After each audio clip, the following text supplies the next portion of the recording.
Welcome to Sweet Spot DFS. This is a preview for the 2020 Sanderson Farms Championship held in Jackson, Mississippi. This used to be an alternate event, side by side with the WGC-HSBC.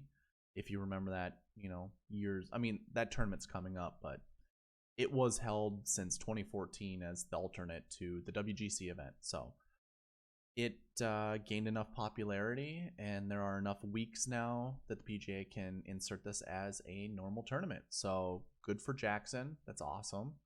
I've never been there, but I know you need certain things to happen for the PGA to come to your town. So good on them.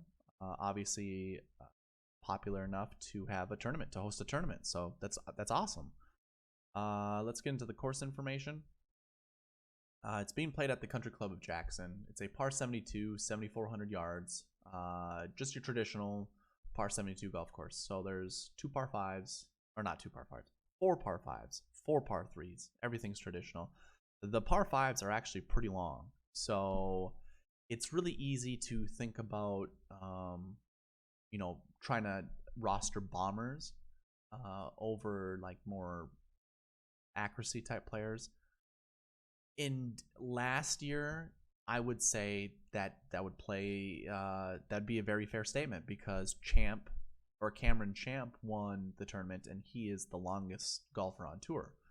But I would say this: if we look at the other past winners, which we'll do, you're not going to see much length. So it could have just been, an outlier last year. So I would just kind of keep that on the back burner.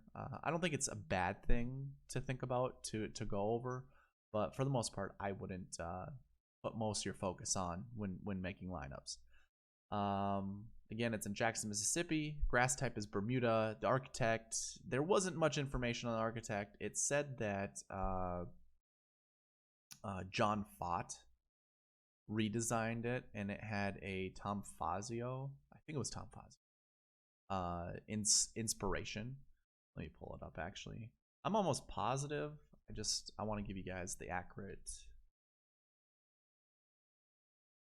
accurate information, so bear with me.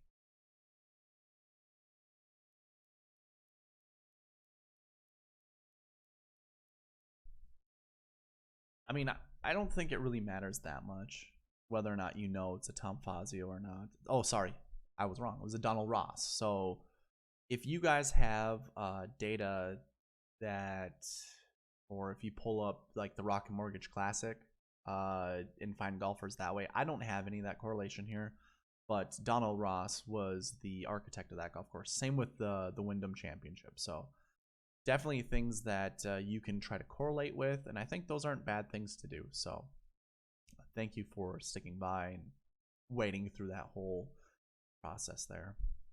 I didn't really have much time to go over a lot of the last year type of stuff. So just getting into the spreadsheet here, I don't have last week's bucket scored. Actually, I don't have a lot of the recent form tabs filled out, because this wasn't a tournament I really did much with, and then when it came to this week, I just had a lot of stuff going on last week, so I wasn't able to get through all of it. But I do have enough data on here that I think we can talk about and go through and construct some lineups, at least something decent, just go over roster construction. So actually what I do want to pull up first is the course history, because we get to see what like last year's bucket, who we can target with last year's scores. So I have the filter on right now for last year's results.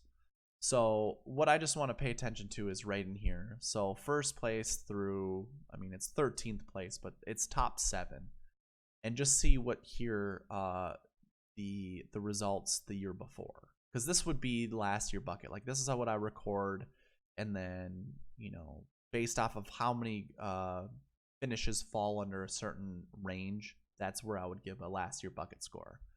So as we look at this, we got 2 golfers who finish 40th place, so I'd have that in my 40 to 60 range.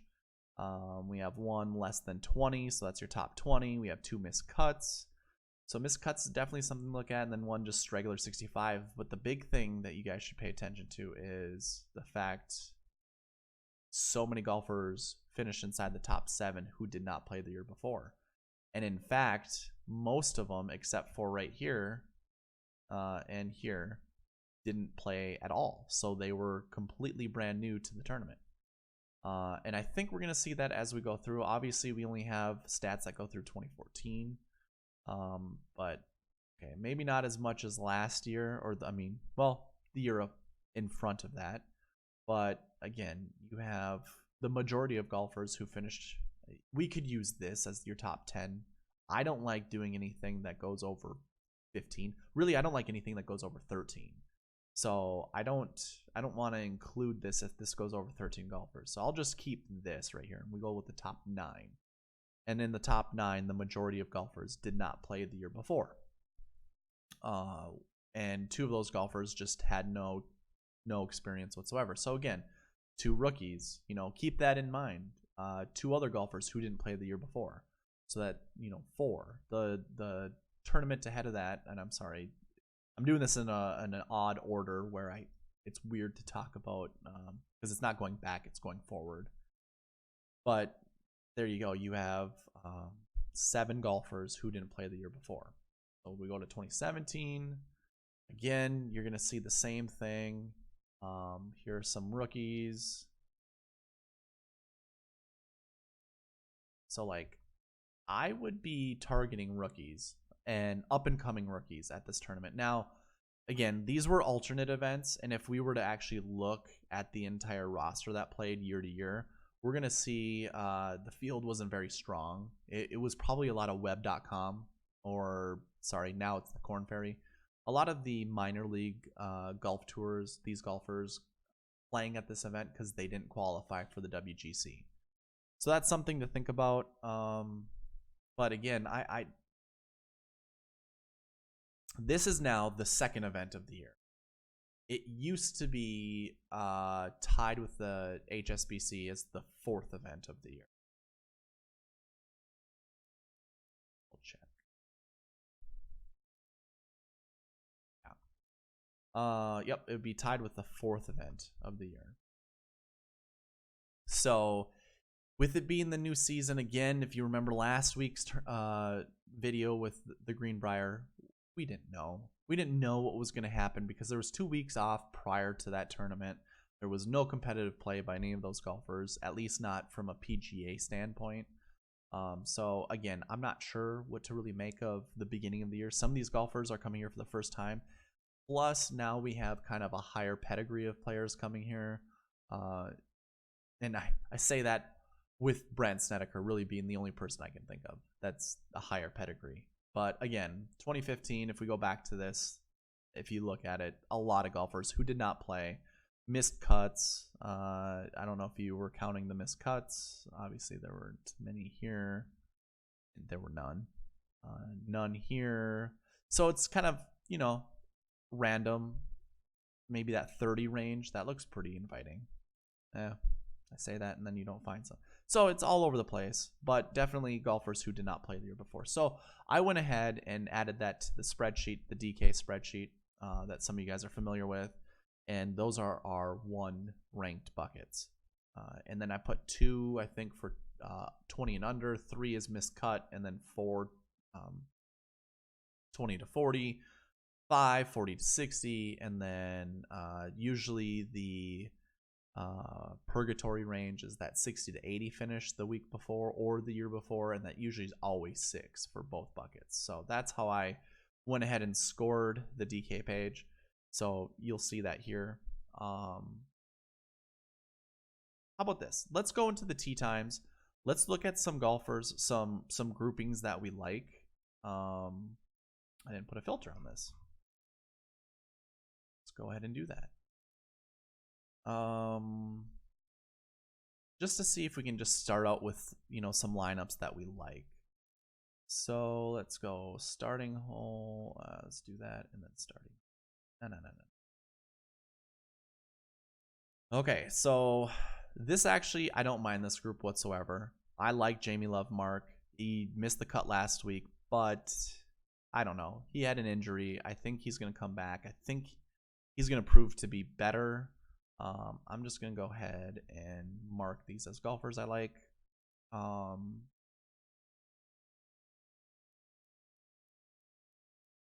I do all of that, and I know that that's not going to remain the same, is it? No. Sorry, guys. Don't mind me.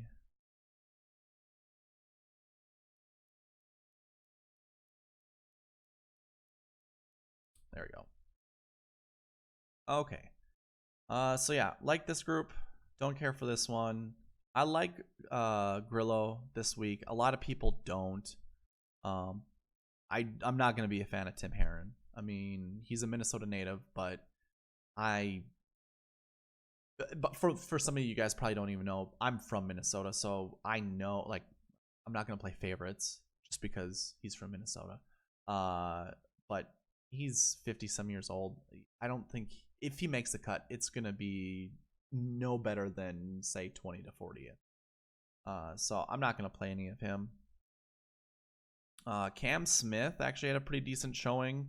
I did like him a little bit, and this group actually is not a bad group either. I'm just gonna put like a 2. I'm not gonna do much for those golfers. I did not want Hurley. So let's see. I'm gonna try to get through this somewhat fast. I kind of want to make this video a little quicker, mostly because not feeling the greatest, but also I don't have any of the graphics created, so I don't know if I'm gonna hold your interest that long. Hopefully I can. All right, so here's a good one. I like this group altogether. We're gonna see when we get back to the DK page that both Snedeker and Johnson, Zach Johnson that is, they actually have really good Bermuda stats.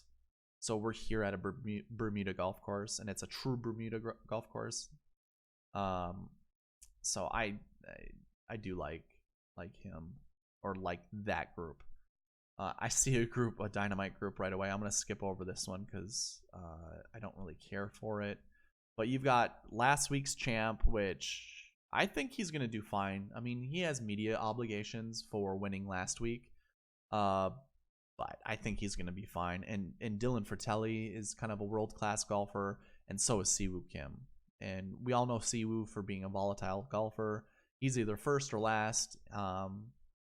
But, you know, pairing him up with Joaquin Niemann, I think is going to be kind of a good catalyst for both of them, actually. So very, very good potential here. And we'll look at that when we make lineups, or at least I'll try to remember to. I say some things and I never actually come around to them, but I'll try this time. I do like Charlie Hoffman. Seeing him in this group doesn't make me like it all that much. I too like Roberto and Luke List. Roberto's just a name me and a friend came up with for Roberto. So that's my shtick for Castro, Roberto. This is a hell of a ball striking duo here. Or trio, I should say. Kind of like that group quite a bit, actually. So definitely something I'm going to think about for sure. Harmon had a good week last week. Definitely worth a look. And actually, Every has some really good Bermuda stats. I'm probably gonna like everybody, honestly, when I go through this. I'm gonna try not to, but it's hard not to. I think Burgoon's typically a good. Oh, geez, Stewart's a good Bermuda player. Fine, there. Yep, we're doing it. Oh my God. Yep. So Vaughn Taylor has good Bermuda stats as well, and we'll get to that when we look at the spreadsheet, the DK page. Pairing him up with like a Wyndham Clark, that's pretty solid. These two golfers, kind of old, young guy, but I think they'll feed off of each other.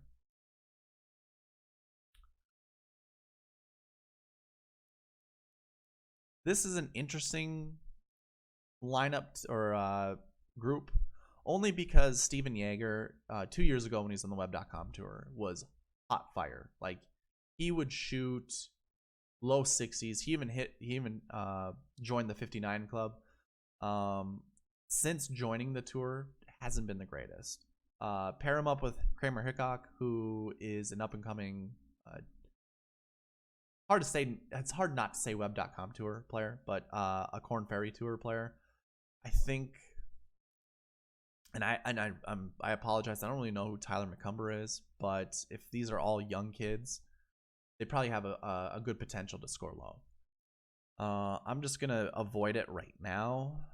And although I was liking a few groups earlier on, I'm not liking many of these. I really like Ben An this week, but paired with those two, I don't know. I don't know what Ben Crane's game is like right now. I know he could get hot. I think he's a streaky player, if I remember correctly. And so if he's playing well with Ben An, then sure, definitely worth the play. I'm just going to put Ben An as a 1, and I might pair him up with a couple of the other guys. This might be one of those times where you just go alone with Ben An. Scott Stallings is a solid player. Brennan Todd last year, he was decent. I don't think it's worth a play for this week. Sung J Im is on the thumbnail, so I'm going to play him with 2 other young studs. I think that'll be a good lineup right here, or a good play around. So I'll probably start most of my lineups with Sung J and then add Richie and or Doc. If you were with me last week, I was really on Patrick Rogers. I really like Patrick Rogers. I think even with, I'm going to actually do this as a 2. I don't think I'm going to play any Tim Wilkinson, but Chad Campbell can get hot every once in a while. He is kind of on the senior spectrum of the age, or the age spectrum. So it's up to you. I'm not going to... If you were to tell me you wanted to play Chad Campbell, I'm not going to disagree with you. I think it's a decent play. This is a really interesting group right here. Cameron Champ won it last year. Ryan Armour, I believe, is good in Bermuda. I'm not positive, though. So I'm just going to mark this as a 3 as like a standalone group. I'm not positive. Like I said, I'm just not positive how I feel about it. This seems like a pretty good group. I'm just going to skip through some of these. Jimmy Walker has really good Bermuda stats. Well, with all of them included, I guess. Another group to look at. Again, now we're back on the liking everything train. I'm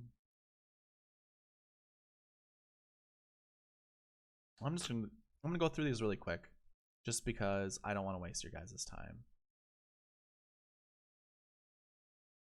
If you have a question, please leave it in the comments. I will definitely answer it as best as I can.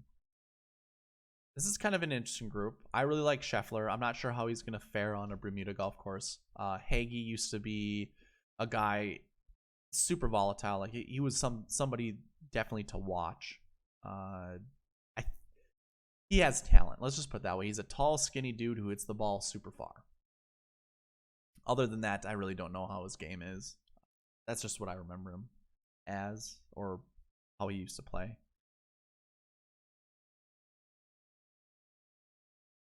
Okay. Well, we got through it. Sorry if that was a little longer than anticipated, but I think it's worth going over. So the other thing that I think I want to go through is the course history. I'll just go through these really quickly. Actually, I don't want to go through course history here. I want to go through course history here. So let's go ahead, sort this, and we can look at golfers here. The best one, Vaughn Taylor. So maybe it was a Bermuda that I was thinking of with Vaughn Taylor. Definitely his course history here, pretty good. I don't know what his price is, but once we get to, actually, let's just get to it. Vaughn Taylor, where are you at? So $9,300, not bad. I think that's actually a pretty good starting point. Pairing him with Sung J Im seems like a no-brainer. Yeah. So yeah, we'll do that. And Lucas Glover, another good play that I'm gonna look into. Same with Seamus Power. Roberto, I think is a good play. yeah, other than that, it doesn't look like anyone's really standing out. I think Patrick Rogers is up here as well. So that's another reason to like Patrick Rogers.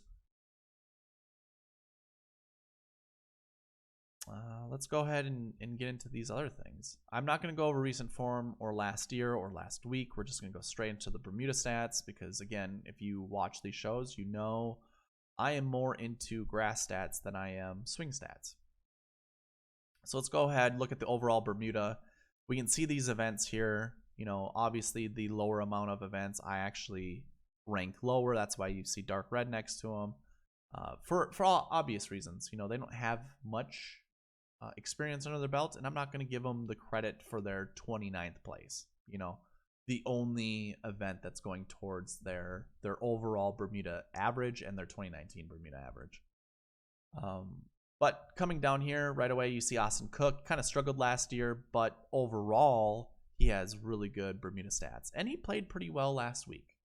Especially on I don't think he's really that great on bent grass, but still not bad. There we go with Zach Johnson, Sungjae Im, Emiliano Grillo, Jimmy Walker, Brant Snedeker. These are all golfers I think you should anchor your lineups around. If you can fit them all in a lineup, go for it. I don't think I bet you one or two of these golfers miss the cut. Jimmy Walker is extremely volatile, and a lot of it has to do with his Lyme's disease. It's unfortunate to say that. You know, it was a lot of fun rostering Jimmy prior to. Again, it's really unfortunate to say something like that. But I don't think you can trust him. He has a 26% mark to find the top 10 in Bermuda tournaments. And this would be one of those events that he could do that in, no problem. It's just which Jimmy is going to show up, and I just don't know. Grillo, I think, is a conservative play. I don't think there's anything wrong with playing Grillo. Actually, I'm sorry. I should not have covered up this the salary, because we can talk through this. And why can't I find the high? There we go. So yeah, Zach Johnson at 7,700, really good price. And then Jimmy Walker at 7,100. Man, now that really makes things difficult. For everything that I was just saying, seeing him at 7,100 is worth the risk. If, say, he was like high sevens, low mid eights, I wouldn't think of him any more than that. I would say no, don't play him. But now that I see 71, I'm going to reverse my tune a little bit. I'm going to say, yeah, it's definitely worth the play, for sure. Brant Snedeker and Sungjae, obviously you probably aren't going to be able to play both of them. We can certainly try. Actually, let's go ahead and put them in a lineup.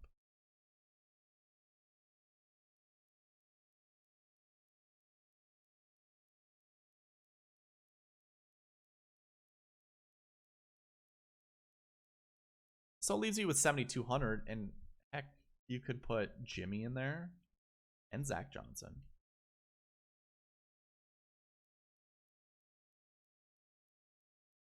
Now you have 7,000 left, and I'm sure Patrick Rogers is pretty low priced. I don't know where I'm gonna find it.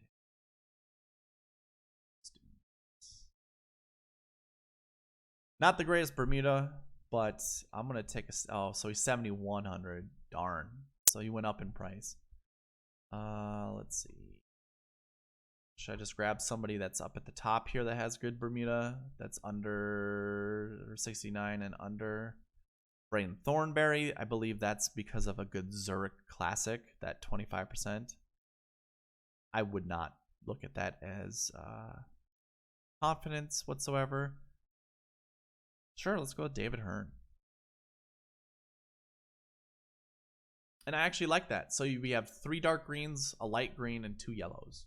That doesn't really mean that much because I don't know exactly how those are rated. I haven't gone through the other years and try to figure that out.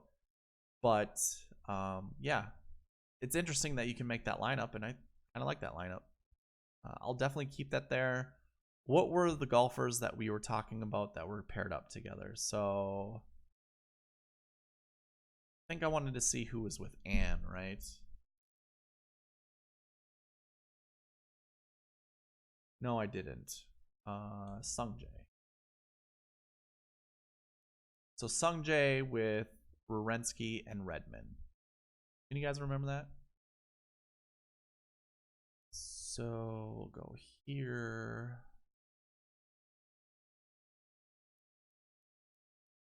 $7,600, and he has that 6 next to him, so that's no good.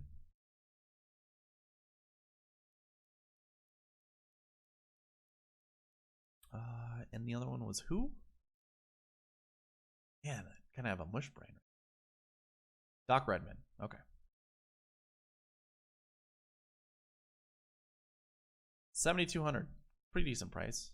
Very terrible Bermuda stats. Oh, man. I don't know how I feel about this anymore, guys. This might be one of those times you just avoid pairing that group up together. Yeah, I don't know how I feel about that.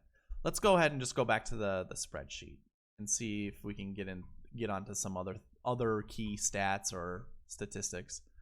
I'm gonna go ahead and sort by this. So again, Sungjae has the best stats going into I shouldn't say going into Bermuda, but finding the top 10 at a Bermuda track.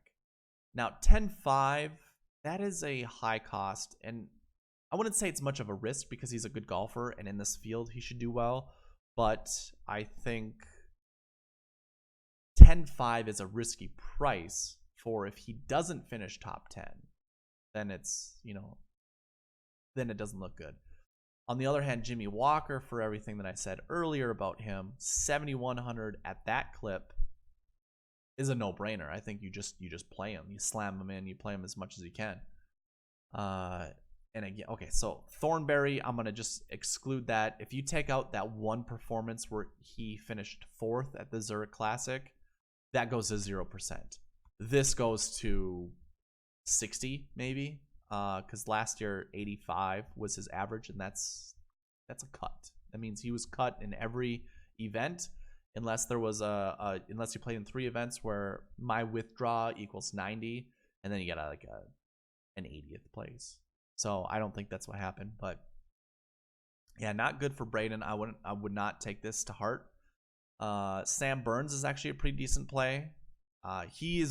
So last year he had a really good finish, I think, at the Honda Classic, which was kind of like the beginning of it's the beginning of the calendar year, one of the first tournaments, the beginning of the calendar year, and he played really well at the Bermuda tracks.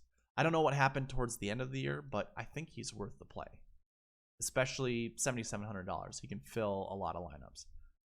Siwoo Kim is right up there. We talked about him. He's first or last. Definitely, I think, worth a play. Zach Johnson, once again, a savvy veteran who probably does pretty decent. Don't mind me.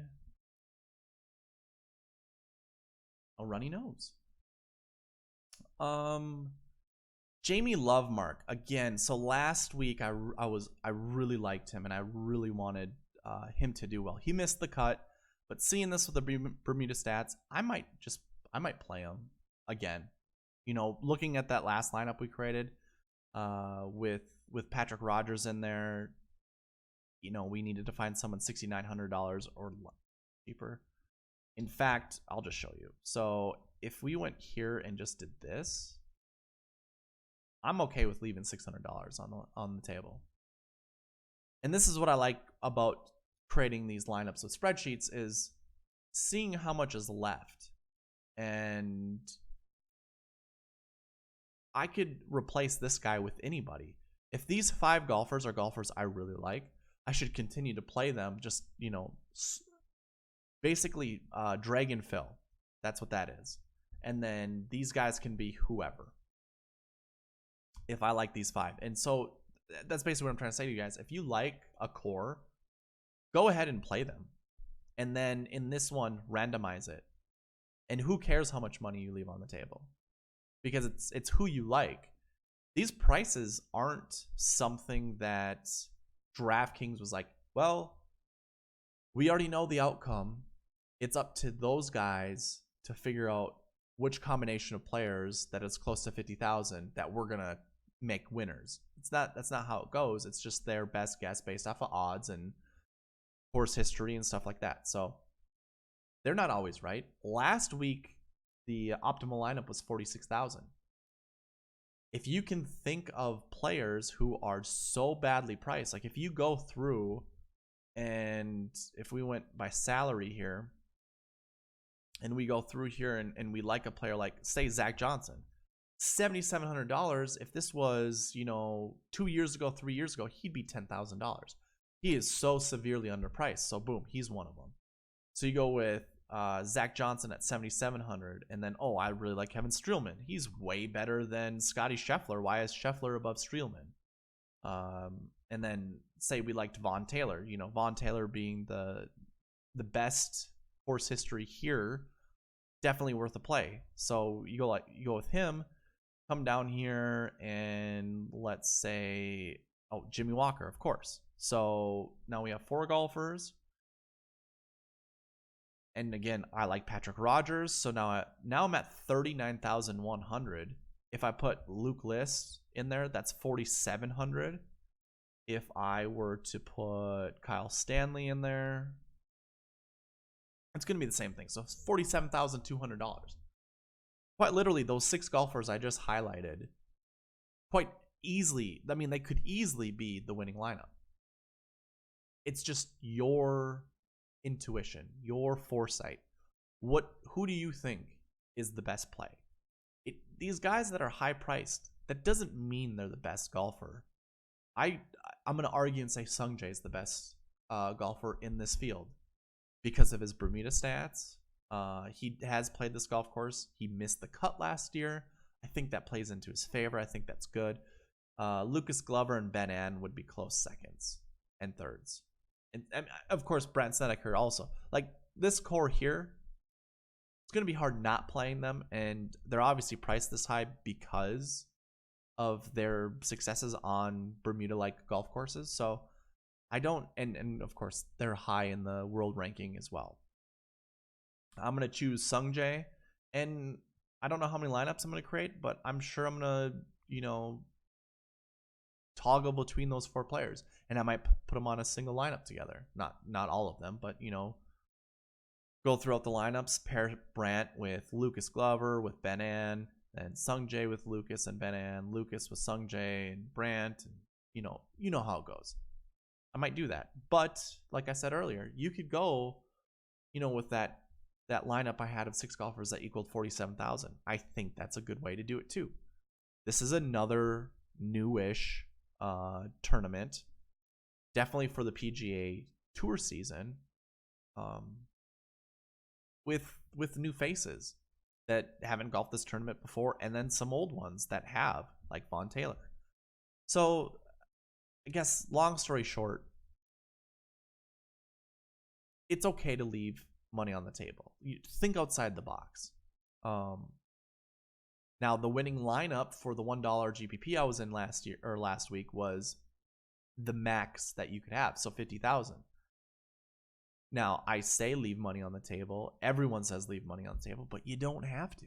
Just find the right combination of players. Obviously, you need the winner. You need, typically you need second place and then another top 10 position. And then the next 3 are just scorers, golfers that get a lot of birdies. Okay, that was a long rant. I'm sorry for that, or maybe you're welcome. I don't know how you're going to take that. Russell Henley is another good play. I like that, actually. Russell Henley would be a good play. And Austin Cook. Luke List is a Bermuda guy. Well, yeah, a lot of good golfers here to choose from. No one with real value, per se. Lovemark has pretty decent value. Munoz, Brian Gay, he's a golfer I like because of his Bermuda stats. Otherwise, no one else really breaks that 80% value mark. Matt Every, another Bermuda guy. He's the Arnold Palmer invite darling who, he won it 2 years in a row and always does well there. That's another Bermuda golf course. So definitely worth the look there. And I think for Bermuda stats that will cover it. I guess what we could do,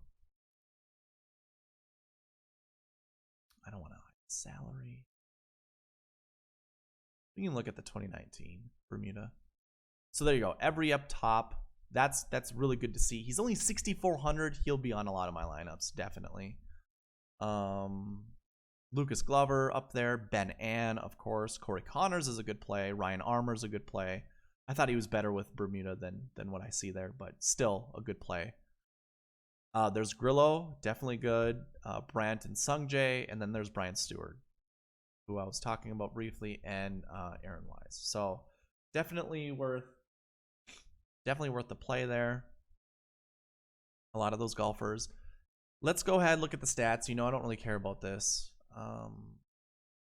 What I'm going to do is just hide all of this information here, and we'll go, because I have these ranked for how they do in the field, how they are in the field, I should say. So you can see all the stats there on the screen. Scotty Scheffler, tee to green, number 1. I liked him last week, definitely. Same with Joaquin Niemann. Both of them, I don't know how I feel about them this week. I mean, they're young, and I like to think of the young golfers as golfers who could string along a bunch of good finishes one week after another, and then fall off the edge of the face of the planet, much like Cam Champ did last year. So definitely Scotty Scheffler's, I would say, definitely worth a look. Again, there's Matt Every. Now, I should also point out these stats are of this year. So the only tournament this year that these stats cover were last week's stats. We don't have a full, 115 golfers from last week playing this week. So, use the stats if you want. I put it this way. Okay, hold on. Back up. I like this for the main fact that I do the last week bucket stats. This is technically last week's stats, last week's swing stats. And I would much rather look at something like this rather than rolling stats that go throughout the year. So maybe this is going to be helpful. And I kept it this way. I could have definitely used the end of 2019 stats, because I still have those, and added these stats to them to come up with a refreshed stat line. But I want to try this out. I want to see what this looks like at the end of for the review video. So Scotty Scheffler. Okay, so golfers I like here. I do like Adam Long. I like Tom Hoagie. I do like Joaquin. Matt Jones for sure. Peter Malnati won this tournament a few years ago, 4 or 5 years ago. I'm not gonna actually like him here, but I just wanted to mention that. Hank Lebioda, Matt Every, Fabian Gomez, maybe not a bad play, but definitely like Brian Harmon.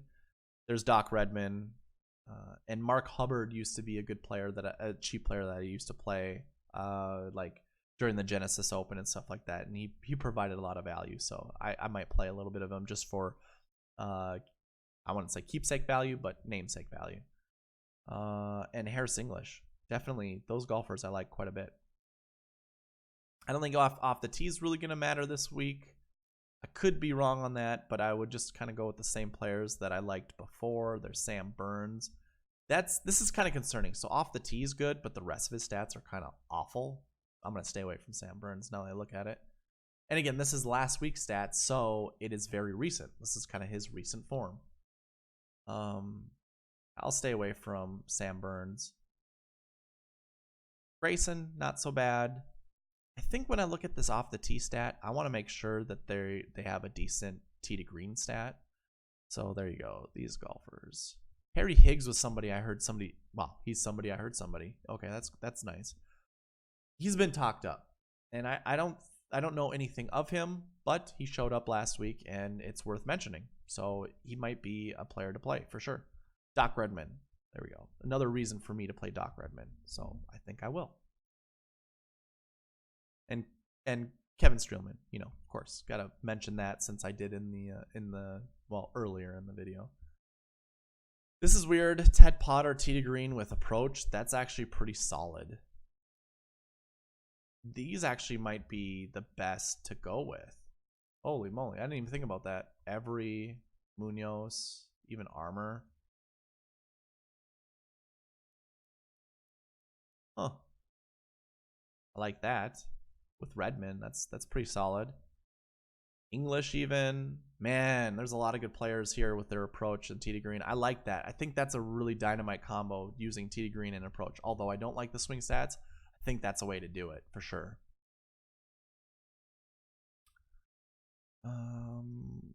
Green and reg. I don't really care about green and reg. Proximity is something I care a little bit more about. And there's Scheffler again. Oh my god. Do we play Scheffler just because he's hot fire? Same with Sebastian Munoz.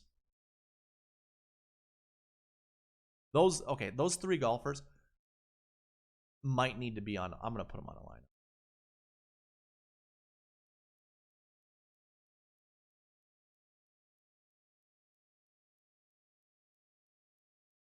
I do it this way because that's kind of like what their pricing tier is.